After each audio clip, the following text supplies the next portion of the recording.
In this video, we're going to go over some of the details around our coarse-grained electrostatics, which are based on a Coulomb force-like interaction model. To start, we'll open up the input file, and we can enable the electrostatics.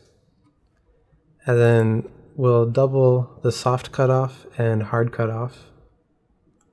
So 12. And then the cube length is the hard cutoff. We'll set that to 16. And these values are in angstroms. So at 16 angstroms, this is still a fairly unrealistically short cutoff, but at a longer cutoff length, the performance will be less. Now we'll run the application. And another detail is there's a charge offset. So if we set this at 0, and then hit play, the DNA will fairly rapidly unwind. So if we go up and change the coloring to charge, we see that the DNA is strongly positively charged, so it has flown apart in the absence of water. With water, the average charge around the DNA would be closer to 0, and the overall system would be more balanced.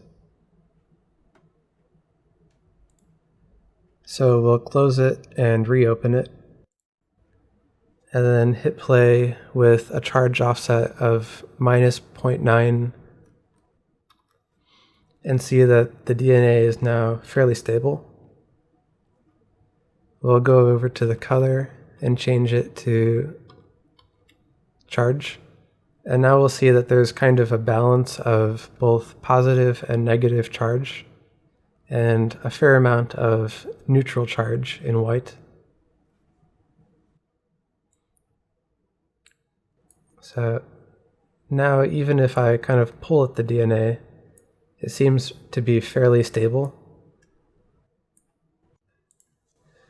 Therefore, depending on what you're working with, you may need to adjust the charge offset to represent implicit water molecules to balance the system.